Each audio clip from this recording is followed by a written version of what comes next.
A group of friends are seated in a circle surrounded by many candles. They are playing the 100 Candles game. Erica is heading the game and explaining the rules. They will need to each tell ghost stories. Then, they will go over to the next room with one candle. The player should stand in front of the mirror and blow out their candle, then wait if they see any ghosts. She also warns her friends that they must not leave the game, or else a terrible curse will follow them. Erica tells the first story, then goes to the other room and blows out the candle. She comes out moments later. Next is Alex, and he tells a story of a little girl lost in the woods. The scene shows the girl running until she comes across another little girl in a playground. They play together, and the girl tells the little girl that there is a witch in the woods, saying they like to feed on children. Then, a second later, the girl transforms into a witch and starts attacking the other girl. A gunshot is heard and the little girl's father arrives. It seems that they were already expecting the witch to show up, and he set her daughter as bait to exterminate the witch. After his story, Alex goes to the room and blows his candle, but sees nothing. Next up is Christy. She tells a story about something that took place a while ago in her hometown. The story is about a little boy living with his dad in a house in the middle of the fields. His dad never allows him to go out of the house, warning him that something dangerous is out there, and that if they find him, they will harm him. One night after dinner, the boy sees something at the barn and tells his dad. His dad tells him that it's the fog demons, and it tracks children like him. That night, the dad is about to tell a bedtime story to his son, but hears something downstairs. He tells his son to stay in the house while he goes out, carrying his gun. Left alone, the boy looks outside to see what the trouble is all about. The next second, a woman appears looking into the window, checking what's inside the house. The boy runs and hides, and prays a prayer that his dad taught him. The next morning, the boy steps out to look for his dad. His father shows up furious about him going outside the house. Then, he sees movements in the cornfields. They hurriedly run back to the house. His dad orders him to run and hide. He goes inside a room and peers at the keyhole. He sees his dad put a gun in his and pull the trigger. The boy is too innocent to understand the situation. He steps out and sees blood pooling on the floor.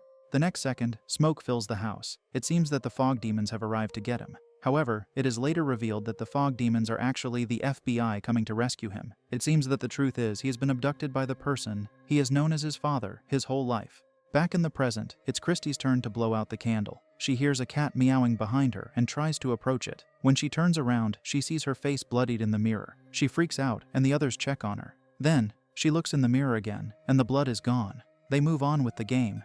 It's James's turn, and he tells a story about children with black eyes. The scene shows an old woman wearing an oxygen mask. She is alone in her house and gets up struggling to go downstairs. Strangely, she hears the record start playing. Then, she sees a child holding balloons, asking her for a glass of water, and then it disappears. She tries to run away from the child and opens a door only to be led back to the hallway where the child with pure black eyes stares at her. Then, a monstrous hand holds her face. She sees her oxygen taken away from her and is far from her reach. She needs her oxygen to live. She starts crawling to reach out but is very weak. The next second, a creature pulls her into the darkness. James gets in the room and blows his candle in front of the mirror. A brick wrapped in a piece of paper gets thrown at him and he picks it up. He reads the writing that says, "Leave or we will end you." He goes outside confronting his friends and shows the paper. But when Christy checks it, it's just a flyer from a camp. Erica tells them they have to go on with the game no matter what happens. Alex tells his next story. A woman is sleeping in her bedroom when she notices her daughter lying in bed with her. She feels something wet and opens the light. Her daughter is bloodied. Then she hears her other daughter scream from the next room. She brings a knife and nervously walks to the room where she encounters a demonic creature. The demon approaches her, but when it notices the little girl moving, it switches attention to her. Shaking, she gets the knife and stabs the creature. In a flash, the room lights up to reveal the woman stabbing the pillow. The demon is gone, and she sees her older daughter confused about what's happening. Then, she sees her mom looking above her and realizes she is having delusions again. Scared that her mom will attack her, she runs to the bathroom and locks herself inside. She looks for her mom's pills in the cabinet and finds that there's only one left. Unfortunately, it accidentally gets thrown down the drain when her mother grabs her arm. The woman looks into the door's hole and sees that the demon is about to harm her daughter, so she reaches for the door's lock and hurriedly attacks. The screen turns dark, so it's left to us to wonder who the woman ended up stabbing. Christy blows out her candle and then sees that an old woman is sitting in front of her, holding her cat. She screams out, and the others check on her. She wants to quit the game, feeling that it's getting more and more dangerous, but her friends convince her to continue. James tells his next story. The scene shows a woman named Natasha waking up in darkness and finding herself trapped inside a coffin. She keeps banging on the wood, but no one hears her. She opens her phone and sees only one contact, her friend, Nina. She tries calling Nina, but she doesn't pick up. She sends her messages instead, and luckily, she is online. Nina replies to her, saying her friend Natasha has passed away yesterday, so there's no way she can message her. Desperate, she keeps sending voice messages to Nina trying to convince her. It seems that she succeeded as Nina sends a message saying the police are coming to save her. She waits, but nothing happens. Then, Nina starts sending voice memos of her laughing. It seems that Nina is the one behind her situation. Then, above the ground, Nina stands, holding a shovel. She finishes burying her friend Natasha underground and then drives away. James blows the candle, and as he turns around, he sees the old woman too. Alex tells the next story. It was hundreds of years ago. A priest arrives on an island and looks for the Bracken home. He finds it and meets the man of the house. He introduces himself as Father Carey, saying the head priest, Father Andrew, who is supposed to go with him, encountered a delay. He enters the house and sees what he is there for, a pregnant girl tied on the bed. It appears that she is possessed. The priest asks who the father is, but the mother says the girl wouldn't say, while looking at her husband, seemingly suspecting him. That night, the possessed girl attacks her father. The priest points a crucifix at her to tame the demon. Then, he pinches the girl's finger and collects some blood from her. The priest tries to exorcise the demon using the girl's blood, but this doesn't weaken the demon. Then, the light goes out and the demon gets freed from her shackles and attacks them. Moments later, she goes back to her human consciousness and goes into labor, giving birth to a baby boy. After she gave birth, they let her rest.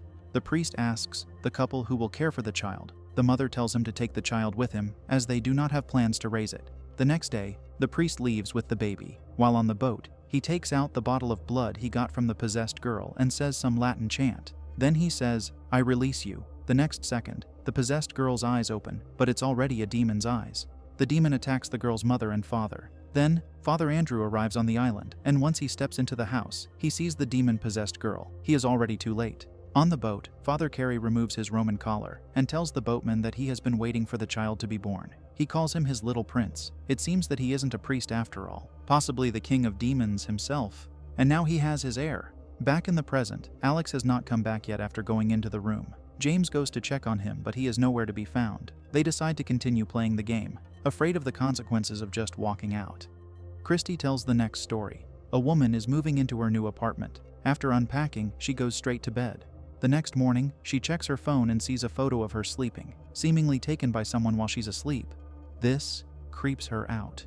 The next day, she is just about to get out of the bath when she checks her phone and sees several photos taken of her while showering.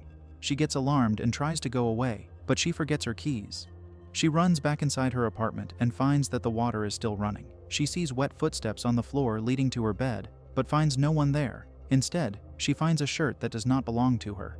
The next second, a hand covers her mouth from behind. Then, a flashback is shown of her attending a party when someone drowns. She likes taking photos a lot. She sees that the man is unable to be revived, and then, she snaps a photo of him. It seems that the man's ghost has haunted her since. Back in the present, it's time for the final story, and Erica is the one to tell it. She tells them about a girl and her grandmother who took her in after being orphaned by her parents. Her grandmother knows about spells and enchantments, so she taught her about it. However, their neighbors discover about the grandmother and her spells and think she cast an evil eye on them, bringing them misfortunes. They start attacking the grandmother and their house by stoning them.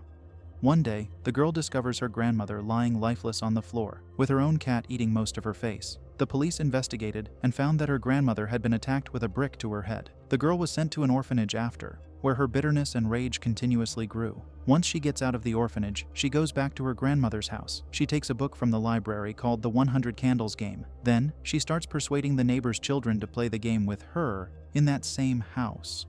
It is obvious at this point that Erica is telling her real-life story. Now it is time to reap the fruit of her wrath. She blows out the last candle. Darkness surrounds the house, and Christy hears James screaming. She lights up a candle, trying to look for James and Alex, but as soon as she looks up, she sees the mutilated face of Erica's grandmother.